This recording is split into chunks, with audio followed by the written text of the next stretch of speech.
Good morning, everyone. Thank you for your patience. Rob Bonta, California Attorney General. Let me just say thank you for joining us. It's wonderful to be here in San Diego. It's beautiful, and I ordered up a great day today, and it's particularly wonderful because we are right here at Shariah's Closet. I want to say thank you to Shariah's Closet for hosting us this morning.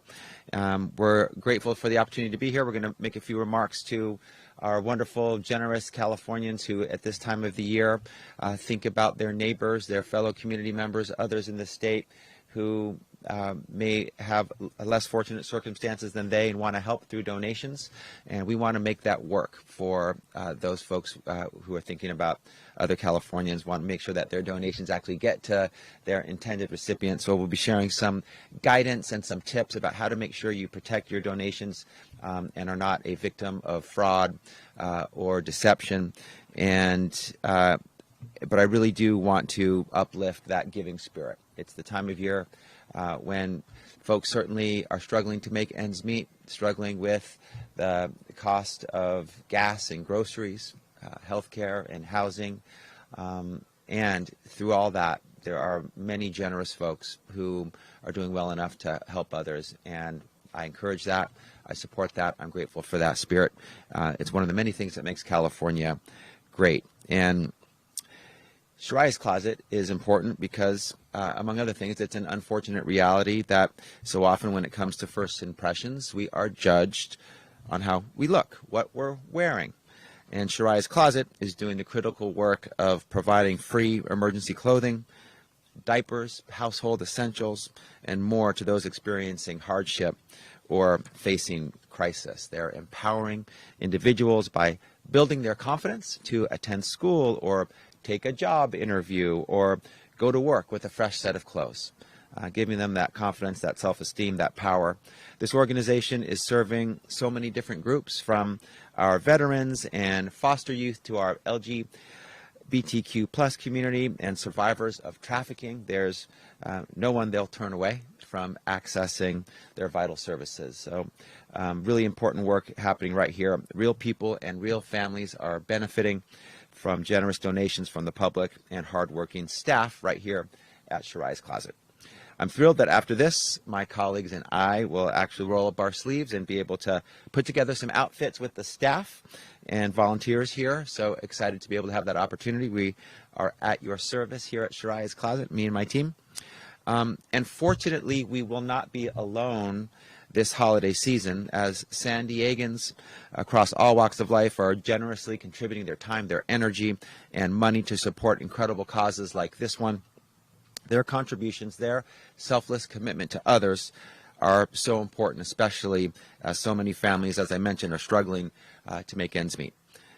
With inflation, a shortage of affordable housing, higher grocery costs, this time of year brings more stress than joy to so many. And no part of the state is immune from some of these challenges. In San Diego alone, at least 10,600 people experience homelessness on any given night, and about 1 in 4 residents are food insecure. So certainly a good amount of need, and that giving spirit can really help those who are struggling. That's why volunteering with and donating to charities like Shariah's Closet is so worthwhile. I'm here today to both encourage that generosity and to help Californians do so safely and securely.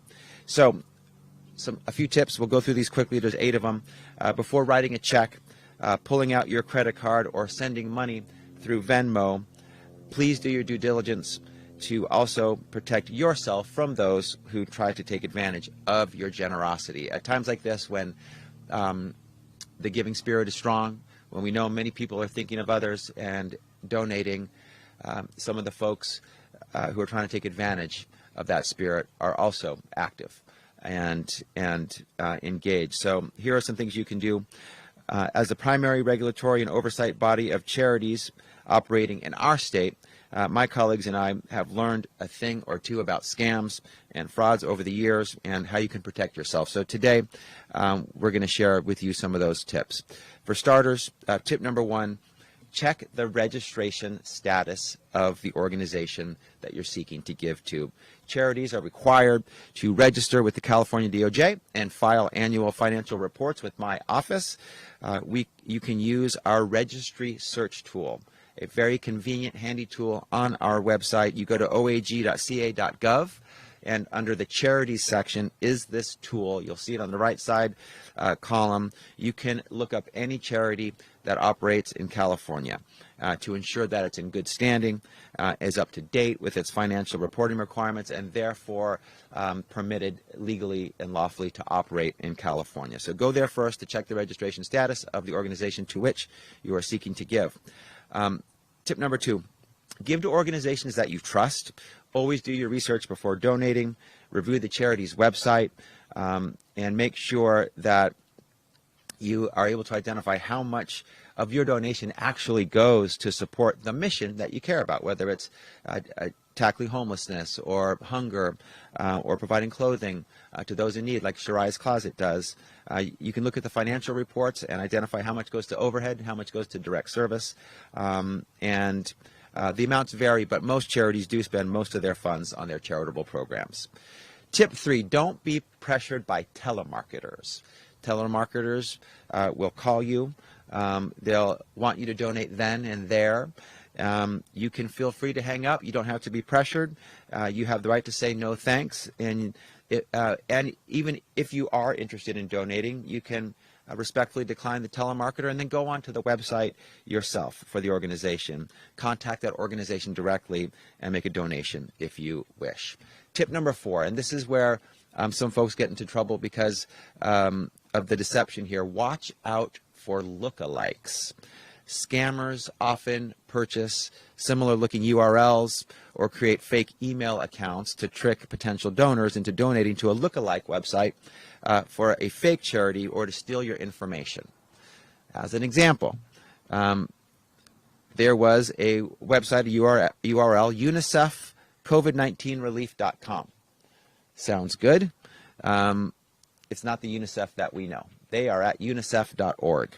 And so the fake website was shut down for fraud in 2021 after impersonating the real UNICEF. So be aware of lookalikes. Tip 5, make sure you're donating to the organization you intended. Some scam organizations use names, again, that closely resemble those of well-established charities to mislead donors. So again, that deception.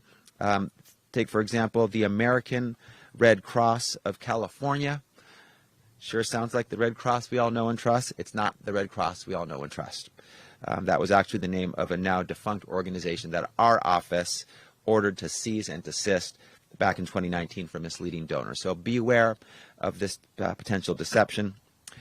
Tip 6, be wary of scams on social media. We're all online all the time. Unfortunately, the scammers know that, and so they're also online all the time. If you see a solicitation in your feed on social media, take a moment to make sure the charity or fundraiser is legitimate. Make sure that the funds will go to an actual charity, not the person who created the crowdfunding site. An example, in 2022, an individual was sentenced to 5 years in prison after scamming over $400,000 from donors through GoFundMe, claiming to be collecting money for a man experiencing homelessness. The money did not go to the man experiencing homelessness. It was pocketed by the scammer. Tip 7, protect your identity. Never give your social security number or other sensitive personal information when you're donating. Never give a credit card, your credit card information to an unfamiliar organization. Feel free to do so to those that you trust and know, or the organization that you wish to donate to. Finally, and our final tip, tip number 8, be careful when making digital donations. They're convenient, but anyone can generate a QR code, buy a card reader, send a text message, make a graphic. That doesn't necessarily mean that they're legitimate. Always confirm your donation is going to the real charity, and double check that everything is correct on your receipt or your credit card statement. It's always a good idea to go directly to the charity's website instead of through a third party to assure that you're giving to the organization you want to give to. And I want to be absolutely clear about something. Those tips that I gave are not tips I gave to scare you. It's the opposite. I don't want to scare you away from being generous this season. I want you to be generous this season, and I want your generosity, your donations to actually go to the organization that you intend them to go to. By observing these tips, you can help ensure that that happens. So thank you all who are planning to be generous, who already have. I want to make sure all Californians are able to give back without getting hurt in return. My office works every day to protect you from fraud and deception. That's one of our main goals. We are the organization, the entity in California that protects consumers from fraud, from deception, from being scammed and hurt and harmed. And every donor is also in California a partner in this work. You can help us, help you, help other Californians. If you believe a charity or fundraiser is engaged in misconduct, you can report it to us. Please do, so we can take appropriate action. You can report it to our office at oag.ca.gov/charities/complaints. And for nonprofits who are seeking resources, best practices, and tips to avoid falling a victim to scammers and fraudulent practices, we have a nice guide for charities at the DOJ that can help you understand the best practices to take. I'm grateful to everyone who is able to donate their money, time, and services this holiday season. That's what this time of year is all about. Shariah's Closet and so many other California charities rely on your help and your support. You are making the difference, so I want to say thank you. Thank you to all the Californians donating this time of year. And with that, let me pass it over to the CEO of Shariah's Closet, Shameen Linton, to talk more about this remarkable organization. I will come back at the end to answer any questions you might have. Thank you. Thank you, AG. I want to say thank you to the AG and his entire team for being here today at our small but mighty organization. Shariah's Closet is a childhood dream that has become a reality. We have served over 54,000 people for the past 10 years. We have 4 locations across the county. We're partnered with the Family Justice Center in San Marcos and downtown, Episcopal Community Services in Chula Vista. This little space here is our small but mighty space, former dental office, that we're looking for our forever home. If there's any donors out there that would like to donate a space, please consider us. The services that we provide is invaluable to those that are struggling with clothing insecurities. We work with over 200 social service agencies that we are here to meet their need in any time. They need to be warm. They need to be ready for school, not be bullied, going to a job interview or going to court for the first time. Shariah's Closet really is providing hope to the community that needs it the most, especially during these times. I want to thank you all for your support, for your commitment. There's no act of kindness that ever goes unnoticed here at Shariah's Closet. With that said, I'm going to share a participant of Shariah's Closet, her own story, her own testimony of her experience and what Shariah's Closet has done to transform her life. Lacey Henderson. Good morning, everybody. My name is Lacey, and I'm honored to share a piece of my journey with you today. It's a story of struggle, reflection, transformation, and gratitude, a journey that led me to where I am now, standing here with purpose and hope. I grew up in a dysfunctional family where drugs and alcohol were a big part of my life from a very early age. Chaos was normal, and I didn't know what a stable or living environment looked like.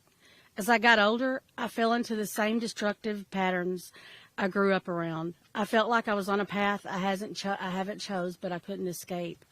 A few years ago, my life took a drastic turn. I found myself in a difficult situation in Rosarito, one that ultimately led to my arrest. I ended up spending 4 years in Las Colinas and Santee. At first, I was angry and confused, but as time went on, I realized that I had been given the gift of time to reflect. In those years of solitude, I confronted the choices that I'd made, the pain I'd carried, and the dreams I had forgotten. Slowly but surely, I started to rebuild myself from the inside out. When I was released in 2023, I made a promise to myself. I would create a new life, one filled with purpose, integrity, and service. That's when I discovered Shariah's Closet. Like many others who come to this incredible organization, I was searching not just for clothing or material things, but for dignity, respect, and a little light in what still felt like a very dark time. Shariah's Closet gave me exactly that. I remember opening the bag that they prepared for me. It wasn't just a collection of items. It was a lifeline, a reminder that someone out there cared. That simple act of kindness reignited something in me, the belief that I was worthy of kindness and capable of giving it to others. I started volunteering at Shariah's Closet, and for 4 months, I gave my time and energy to support others in the way that I was supported. Thought that experience, I discovered the value. I learned I could be an asset to an organization and make a real difference. My dedication and hard work did not go unnoticed, and eventually I was offered a job. Miss Shameen, my incredible boss, went above and beyond to help me. She found a program through the San Diego workforce that pays 75% of my wages for 1 year to help me transition back into society. Her faith in me gave me stability and confidence. With her support and the opportunity to work at Shariah's Closet, I've been able to get back on my feet, including in buying a brand new car, something I've never imagined I'd achieve so soon. Alongside my work, I've also returned to school, pursuing a degree in social work. My education is helping me expand my ability to support others, especially those navigating challenges like addiction and recovery. I'm proud to say that I'm working toward becoming a drug and alcohol counselor, combining my lived experience with professional training to make a real difference in people's lives.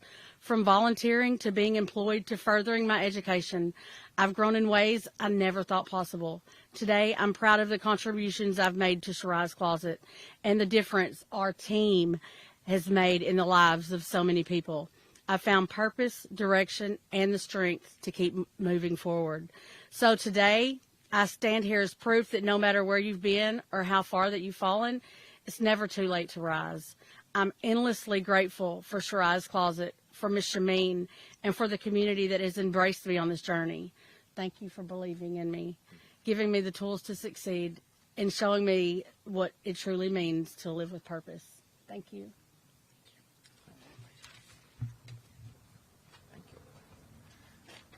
Thank you, Ms. Shameen. Thank you, Ms. Lacey. And thank you to all of the Californians who have already given or plan to give this holiday season, whether it be their time or items that they may not be using but can be very valuable to others, like clothing, or, of course, giving monetary donations. It's all helpful in this time. It's helpful anytime, but I just want to lift up that spirit of giving here in California that makes our state so great. And with that, happy to take any questions that you might have.